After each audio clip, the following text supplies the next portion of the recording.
आज दशलक्षण धर्म में पांचवा धर्म है सत्य धर्म, और हमारे जीवन में सत्य धर्म का सूर्य उदय होने के लिए जो सत्य के सूर्य पर क्रोध मान माया लोभ के बादलों ने उसको ढका था, उस बादलों को दूर करना आवश्यक है।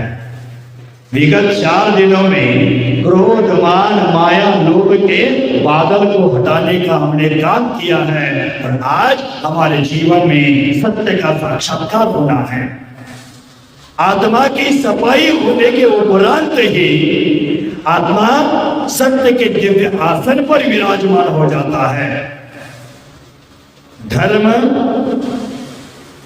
अनुभूति को सत्य कहता है, शब्दों को नहीं। सत्य है और उस सत्य को शब्दों के कैद खाने में उसको कैद नहीं कर सकते हैं। शब्द बोतलों में बंद नहीं कर सकते हैं। शब्दों के माध्यम से जो भी कहा जाता है वह पूर्ण सत्य नहीं होता, क्योंकि शब्द जड़ है, उद्गल है, मृत है, सीमित है, और सत्य चेतन है, जीवित है और सीमित है, चेतन है। फिर भी जब तक व्यक्ति बाह्य सत्य से परिचय नहीं कराता है, तब तक अंतरंग का सत्य उसको प्रकट नहीं होता है। बाह्य सत्य है वो अक्षरात्मक होता है, गणितात्मक होता है, घटनात्मक होता है, भौगोलिक होता है, ऐतिहासिक होता है। बाह्य सत्य जातीय हो सकता है, व्यावहारिक हो सकता है, ज्योतिष हो सकता है, सैद्धांतिक हो सकता है, आध्यात्मिक हो सकता है, लेकिन आत्मिक सत्य अनुभूति आत्मिक सत्य होता है। शब्दों को सुनकर, कृत्यों को देखकर सत्य का निर्णय नहीं होता। जैसे चित्र में चित्रित पानी देख करके, चित्र में चित्रित पानी से कभी कागज की कैलाश पर्वत का नाम लेने से ठंडा का अनुभव नहीं आता। समय शिखर जी का नाम करने से वहां की वंदना करने का भाव नहीं बनता। उसी प्रकार मात्र वार्ता से कभी सत्य का दर्शन नहीं होता। सत्य है वह हमारे जीवन में साक्षात तभी प्रकट होता है जब हम सत्य का अनुभव करते हैं, सत्य के प्रयोग करते हैं। सत्य मिश्री की भांति है, गुड़ के भांति है। मिश्री और गुड़ कहां से भी खाया जाए, लेकिन उसका स्वाद तो जरूर आता है। उसी प्रकार सत्य का अनुभव कहीं से भी किया जाए, लेकिन आनंद की अनुभूति तो जरूर होती है। सत्य न कोई वस्तु है, न कोई सिद्धांत है।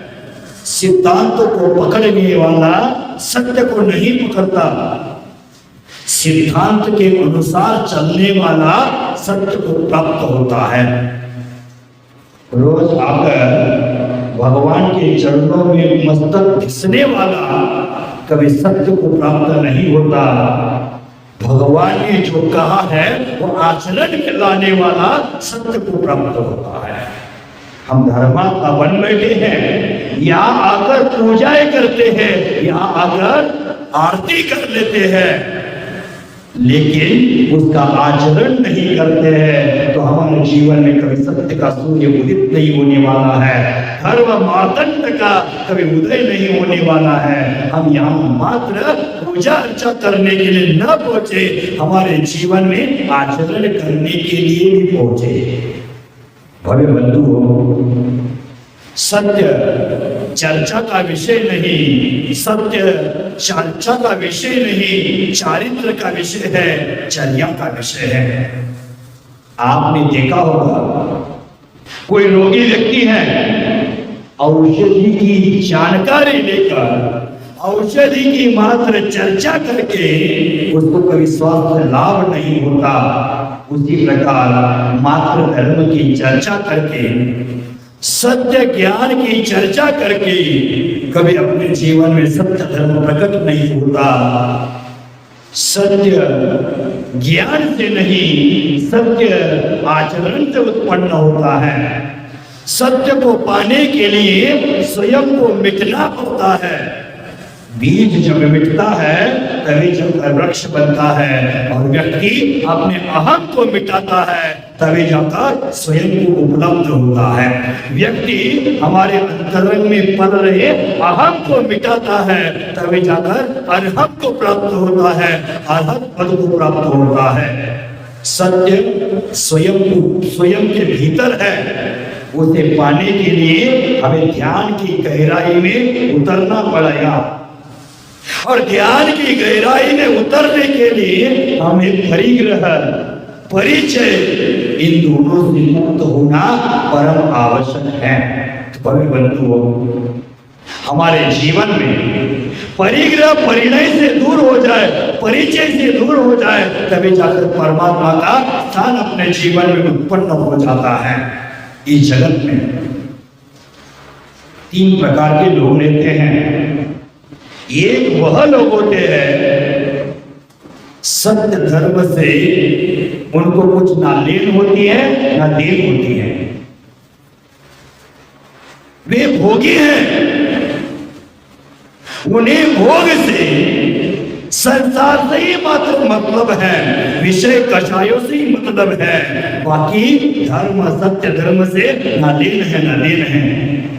दूसरे लोग हैं जिन्हें सत्य से कुछ लेन नहीं, मात्र देन है, वह पंडित लोग हुआ करते हैं। यह सत्य का व्याख्यान करते हैं, सत्य का उपदेश दूसरे को देते हैं, चारित्र का उपदेश दूसरे को देते हैं, लेकिन स्वयं उस सत्य के अनुसार आचरण नहीं करते। तीसरे लोग वह हैं, उनको सत्य से लेन भी है और सत्य से देन भी है, वह होते हैं संत पुरुष। सत्य का अनुभव भी करते हैं और दूसरे को सत्य का पद भी देते हैं। जो शरीर के लिए जीते हैं वे असत्य में जीते हैं, और जो आत्मा के लिए जीते हैं वो सत्य पे जीते हैं। सत्य में जीने वाला व्यक्ति बाहर भीतर एक साथ जीवन जीता है। यह सत्य में जीने वाले व्यक्ति मिश्री की उस डली के समान होते हैं, वह हमेशा मीठे होते हैं। 4 प्रकार के और लोग होते हैं। एक लोग होते हैं सुपारी की तरह, आप जो पूजा में चढ़ाते हैं ना सुपारी, ऊपर से भी कठोर है, अंदर से भी कठोर है। दूसरे लोग होते हैं बेर की तरह, ऊपर से चिकने दिखते हैं, ऊपर से सुंदर दिखते हैं, लेकिन बेर में अंदर से कीड़े होते हैं। ये दूसरे लोग होते हैं। तीसरे लोग होते हैं वो नारियल की तरह होते हैं। नारियल ऊपर से कठोर होता है लेकिन अंदर से मुलायम होता है, मीठा पानी ग्रहण के धारण करता है, वो नारियल की तरह होते हैं। जो कठोर अंदर बाहर से कठोर होते हैं उनकी जगत में कोई कीमत नहीं है, उसको काटने वाले हथियार में काटता है आदमी, उनकी कोई कीमत नहीं है। जो ऊपर से सुंदर दिखते हैं, ऊपर से धर्मात्मा का चोला पहन लेते हैं, मुंह में राम राम कहते हैं और बगल में छुरी रखते हैं, ऐसे लोगों की भी इस धरती पर कोई इज्जत नहीं है, उनका भी कोई मान सम्मान नहीं है। लेकिन मान सम्मान है नारियल जैसे लोगों का, जो बाहर से बरफ कठोर है लेकिन अंतरंग से मृदु होते हैं, मुलायम होते हैं, मीठा मीठा पानी को धारण करते हैं। आप लोगों को मैं कठोर लगता हूं, मेरी भाषा कठोर दिखती है, मेरा व्यवहार कठोर आपको अनुभव में आता है, लेकिन उस कठोरता पर ध्यान मत देना। मेरे अंतर हृदय में जो चिल्लाने का मीठा वचन है उसको अपने जीवन में उतार लेना, अपनी आत्मा का कल्याण जरूर हो जाएगा। संत पुरुष होते हैं वो नारियल की तरह होते हैं, और चौथे आदमी होते हैं वो किशमिश की तरह होते हैं। किशमिश ऊपर से भी मुलायम, अंदर से भी मुलायम। जो किशमिश है वो ऊपर से भी मीठा और अंदर से भी मीठा होता है। और चौथे प्रकार के लोग होते हैं बाहर अंदर मुलायम, बाहर अंदर मीठे होते हैं। उनके जीवन में सत्य का सूर्य उदित हो गया है, समझ लेना।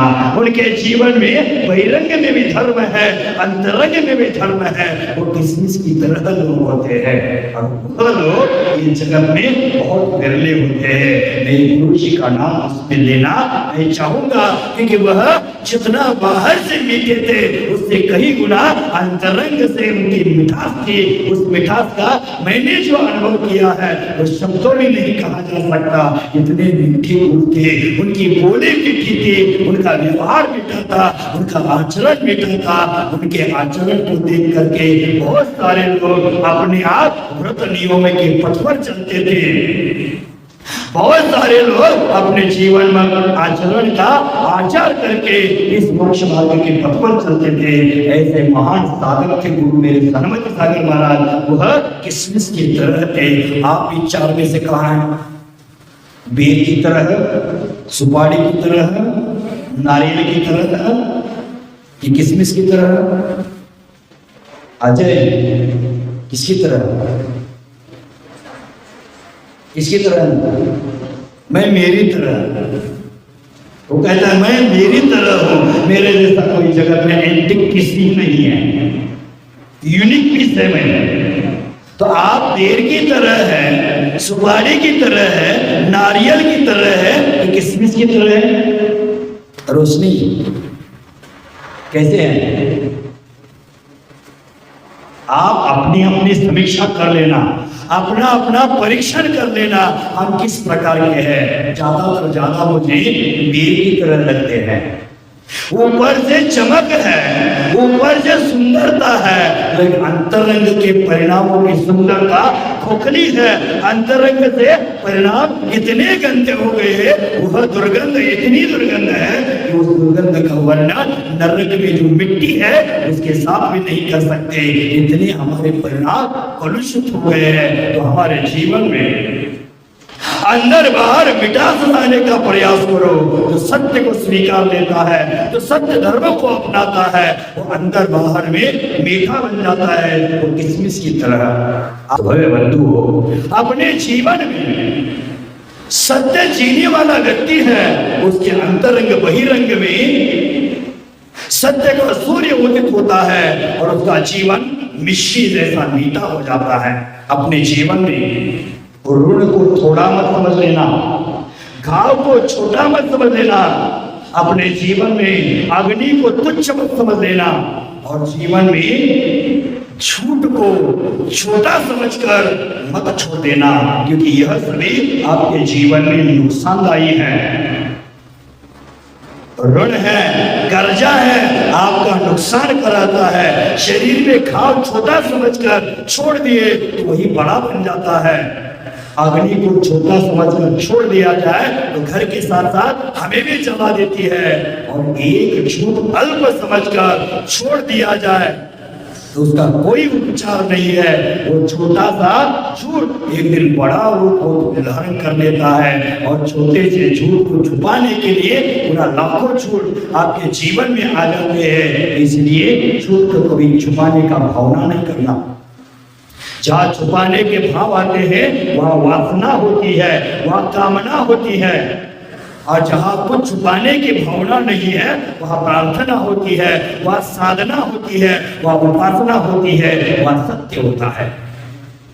आपने इतने सारे कपड़े पहन कर स्वयं को छुपाने का प्रयास किया है, तो आपके पास वासना है, इसलिए हम कपड़ों के माध्यम से हमारे शरीर को छुपा रहे हैं। हमारे पास कामना है, हमारे पास छूट है, इसलिए हमने शरीर को छुपाया है। लेकिन साधु के अंतर हृदय में कोई वासना नहीं है, कोई कामना नहीं है। उनके अंतर हृदय में मात्र प्रार्थना है, उपासना है। सत्य का सूर्य उनके जीवन में उदित हुआ है, इसलिए वो ऐसे ही दिगंबर होकर, निष्परिग्रही होकर इस धरती पर विचरण करते हैं।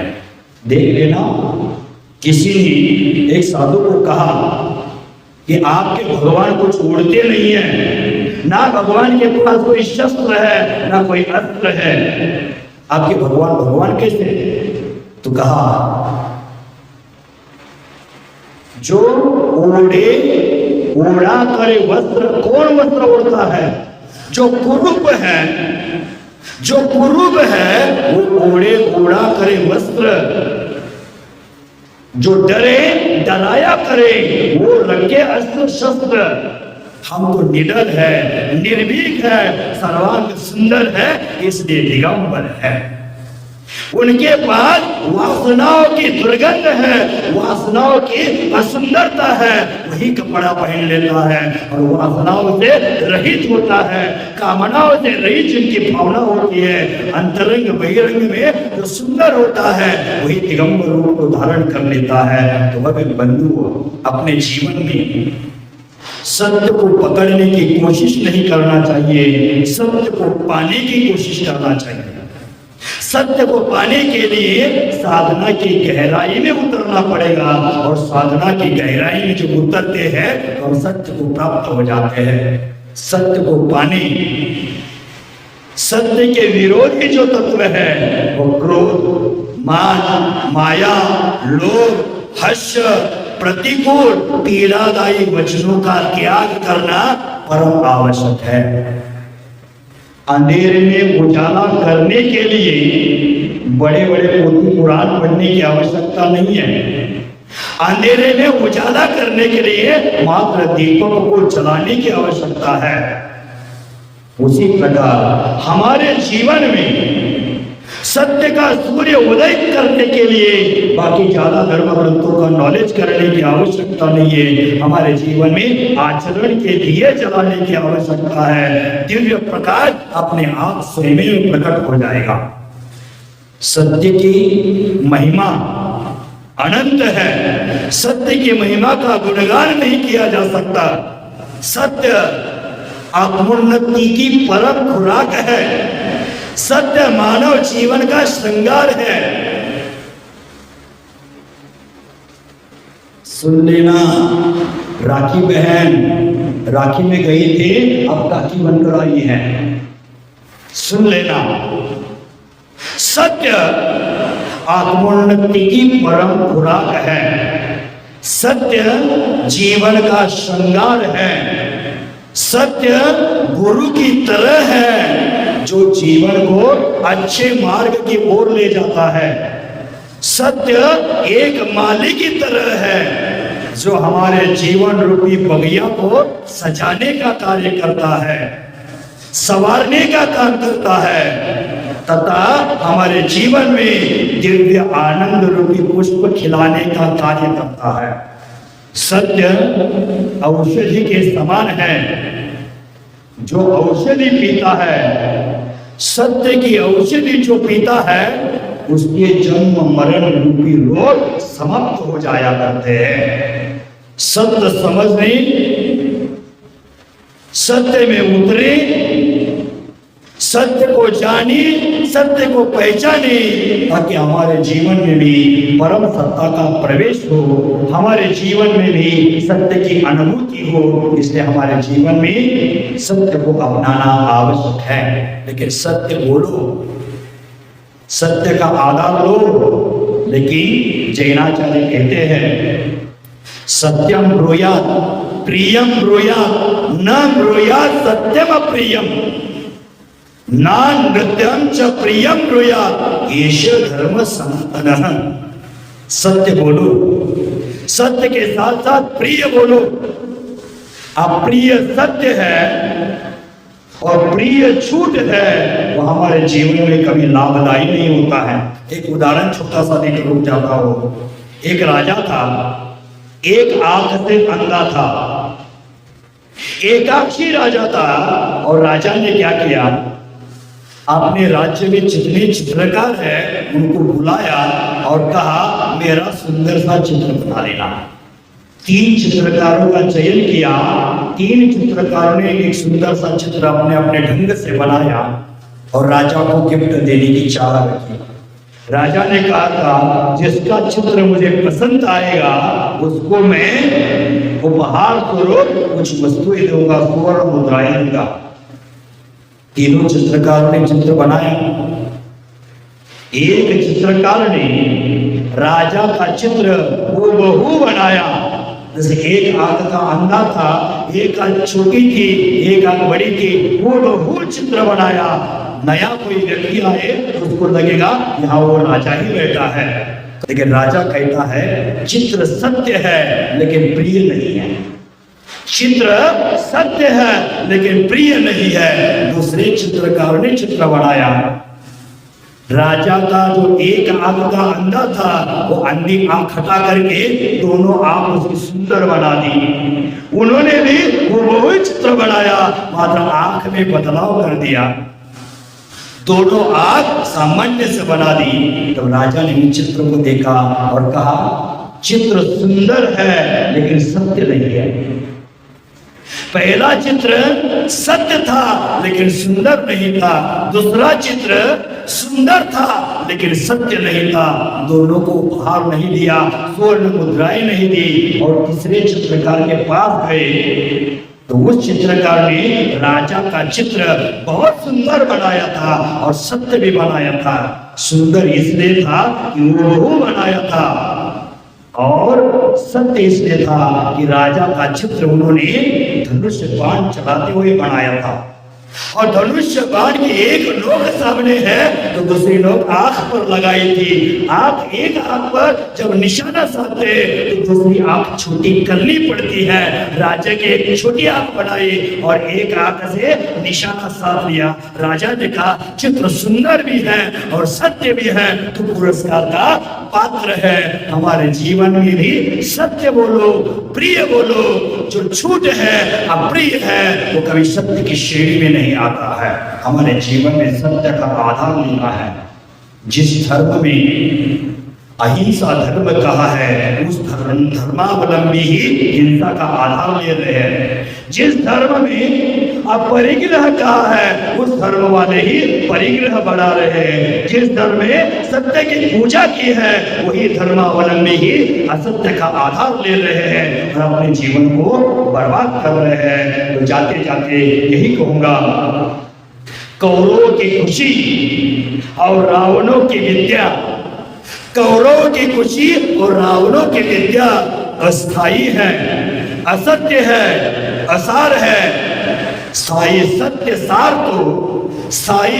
सार तो पांडवों की जीत, सीता की प्रतिज्ञा और राम राज्य का विस्तार है। वह सत्य का सार है। हमारे जीवन में सत्य का आधार लो। इसलिए भारतवर्ष का ब्रीद भी है सत्यमेव जयते। सत्य की हमेशा जीत होती है। सत्य प्रताड़ित होता है, सत्य प्रताड़ित हो सकता है लेकिन पराजित कभी नहीं। सत्य सूली पर चढ़ जाए तो सत्य ही है, सत्य सोने पर चढ़ जाए तो सत्य सत्य ही है और असत्य सिंहासन पर बैठ जाए तो असत्य असत्य ही है। उसी